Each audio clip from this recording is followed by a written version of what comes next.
My name is Tim Carter. I pastor Landmark Missionary Baptist Church in Jacksonville, Arkansas. We have an apologetic and outreach ministry called IamKoine.org, and we've effectively demonstrated that a point of view from which a contradiction or multiple contradictions can be perceived, from which that contradiction or contradictions disappear. Primarily our heart of it, I suppose, would be from the Bible, what Jesus said.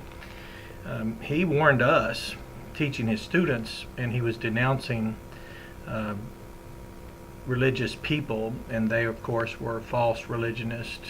They were defiled religious people. And he said that they bound heavy, he said, you bind heavy burdens and grievous to be borne, you lay them on men's shoulders. But he said of them that they themselves will not move them with one of their fingers. So as a pastor, especially one who talents are and expertise, I dedicated those to Christ, and I use my professionalism and expertise for Christ, just as someone would who has expertise in playing a musical instrument, people who are gifted, or we have people here, pastors have educations in science fields and whatever. So we give all those to Christ, but our heart is to relieve the burden that unintentionally sometimes, often we'd like to think, but often men will create a flummox, a contradiction from which a point of view doesn't appear, isn't provided, a solution, for example. But solution manuals exist in the world. That is, if you take a course, there's many courses that have solution manuals, but they intentionally take you through the problem solving to help develop your skill in solving those types of problems. And yet sometimes when we're doing our work individually, independently, for example, one of my best teachers who encouraged me the most was a Calculus 2 and Calculus 3 teacher, Thomas Tubb of the local community college, Pulaski Technical College, formerly that. I think they're now part of the University of Arkansas. But anyway, he recommended the solutions manual so that when we're at home working and developing our skills in these problem-solving methods, that we could reference it. So he might have given us a heavy burden, but he gave us tools and recommendations, and then of course he would go over the exercises. But seems like when it comes to Bible teaching, there's very few educators involved. It seems that it's an open field that people just stumble into and unknowingly place things onto others. It seems like it's being passed on by people who are themselves burdened by it. So the heart of our work and ministry and apologetics is we don't want to see someone in a flummox, in a tri-dilemma, if you will, of pre, mid, or post-trib. So we give the solutions. We bother to relieve that burden. Some people take those things seriously, and they aren't.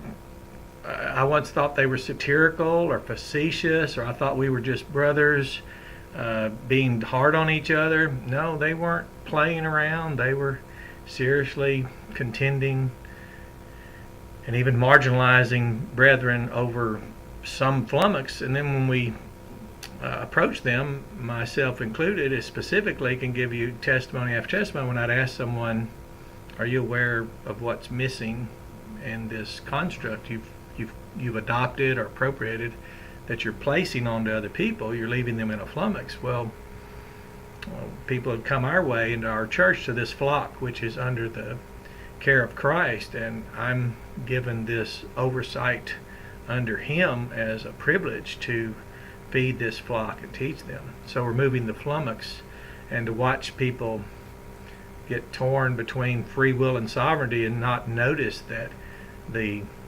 practitioners of such a contradiction are not providing even a definition of free will, or noticing for the hearer that sovereignty includes God determines things and God desires things. But they don't point that out. They may not even point out to the hearer that the Pharisees nullified God's determination unto themselves by refusing to be baptized by John the Baptist, for example. So there's a case where they nullified the determination of God. Other places, they may not teach that saved doesn't refer to regeneration, so they leave people in a flummox trying to work through that. And other places, they might not notice that this isn't speaking of water baptism, or they may not tell people that there's no such text in the Bible that teaches he that believeth and is baptized shall be born again.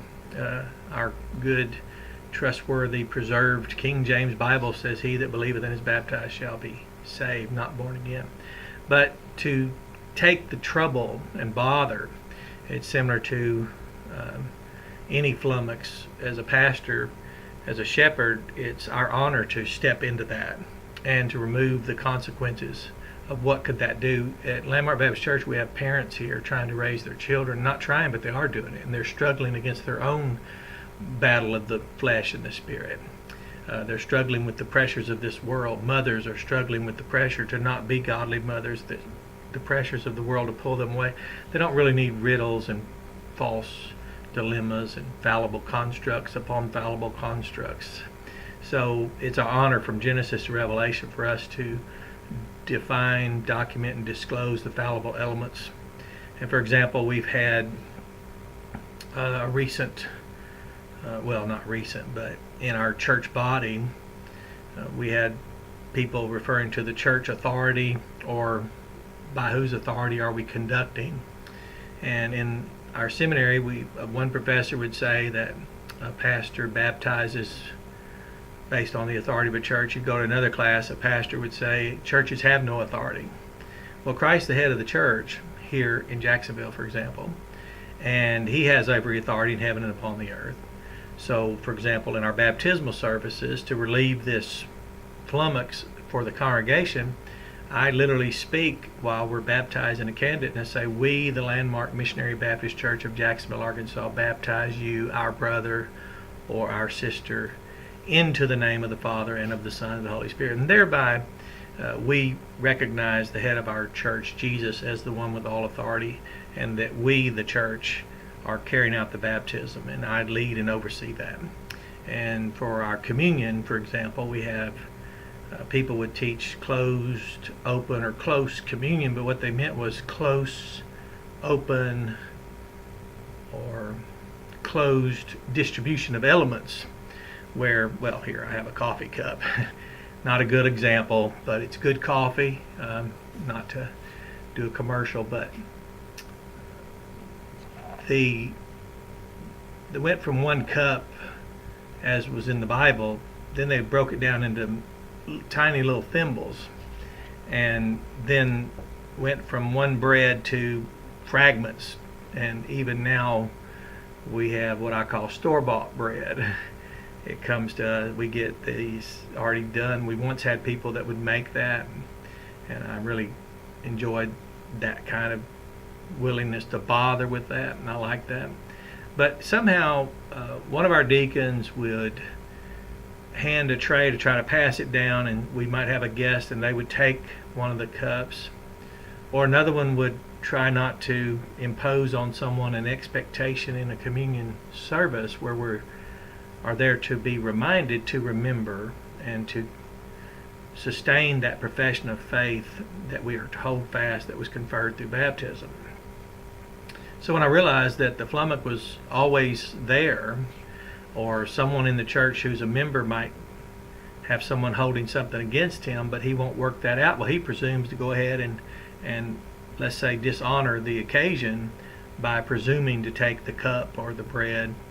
Even though he's a member, he's not observing the teachings of Jesus. He's not working things out to make sure the body's united, and he's not concerned with purging out that old leaven, which is hypocrisy. So here he is pretending that it's okay for him to extend his hand to a cup or to a bread fragment. And so it was quite a flummox until I interviewed several preachers, feedback from all over, and I found out there's one religion that really has a tough time with these things. But what I did was, now I make it clear. So I stand before the congregation and I will say, as often as we, the Landmark Missionary Baptist Church, take and eat this bread, and as often as we take and drink this cup, we, the Landmark Missionary Baptist Church, do so in remembrance of Christ. And that way it's clarified without us making it centered around a presumptive member or an ignorant visitor. And that way that flummox is over, and I'll take that one cup and that one bread, and then on behalf of the church I speak to that. And that way we remain focused on fellowship into the gospel, so no one, the distraction's gone because of the distribution. It's not necessary. And then I can literally, and I will, read from the text about this cup and this bread, and just as it's written in 1 Corinthians 10. So that's a joy to be free from that. It's a joy to be free from young or old earth, to demonstrate the earth and it's 12,500 years old and how it aged. And we had people didn't understand that, and I said, well, a car can go 10 miles per hour, a car can go 50 miles per hour, but the car that went 50 miles per hour, the mile wasn't shorter, the hour wasn't shorter, the increments of measure, the units are the same. It's the rate of speed. So time, like speed, is a rate, and it's not constant. So years per hour, all those things doesn't change an actual hour as far as a unit, or an actual day as far as what we call 24 hours. They were frustrated because people wouldn't clarify the fact that time like speed is a rate, and that in 1 hour speed can change. So speed was easier to understand as we drive and fly planes and whatever. So we travel. If we take a plane to go to our vacation destination, we arrive hours sooner than our family. They drive, and they're older when they get there than we are who flew, and jet lag is common. And it was really good to explain to them how the time or aging rates are different. Everyone knows why our favorite dog or pet, mine I had when I was 7 years old, he's not here today. My father had to teach me that he ages 7 years per year. So even my dad, before these arguments arose, could explain to me, a commoner, that yes, son, there is age, time is different, and its rate is relative, and the Bible teaches that. So as we went through, we would resolve flummoxes between Calvinism, Arminianism, Molinism, which is a really robust, well-developed, but we wanted to make sure we stayed with what the text said. Doctrines of election, we worked through that, taught the purpose of election, what antedates it, what's subsequent to it. We taught about the flummox in Romans, where people talk about why or how God hated Esau and loved Jacob, and we put that in the context. We even produced books for those things. But that's really the heart of it, lest that be lost, is to bother to lift our finger, to remove a burden. Because my teacher, especially my language teacher, Dr. Randy Murray, would tell us that he was very grateful God was forgiving for the things he preached in ignorance, but he also would remind us there are things out there that we ourselves promoted and contributed to that could be very difficult for people to bear. So he wanted us to really be diligent and study. And in our hermeneutics class, Dr. John Penn wanted us to labor and work through things, to not place our sheep in a hobbled condition, don't put a burden on them, but to make sure they're free and liberated. And it's amazing how liberating it is, knowledge, because we're taught to grow in grace and knowledge, and favor and knowledge are conjoined realities.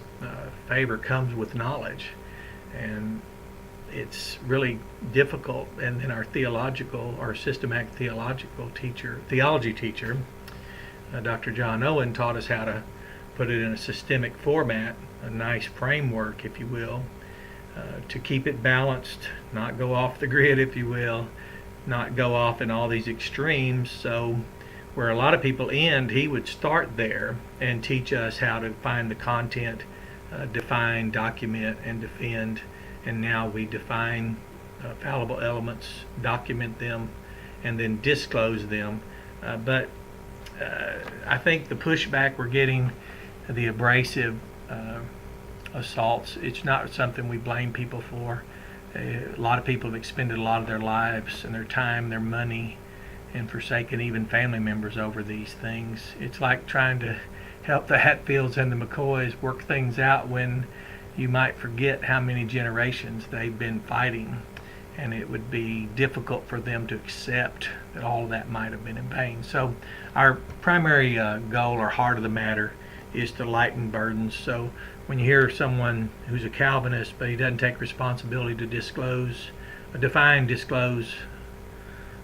that is, define, document, and disclose those fallible elements, he's not being fully responsible. He may be setting burdens on people.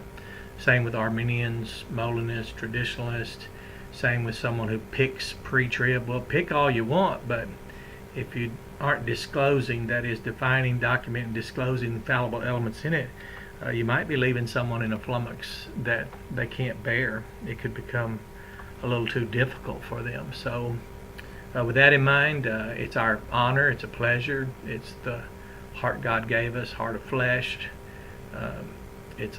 Yes, I guess we have a soft spot for people, and we're thankful for men who were devoted to deliver us from the burdens of contradictions that we just can't seem to work out. So with that in mind, you have a blessed day, and receive all these good lessons as a lever to help lighten and lift your load.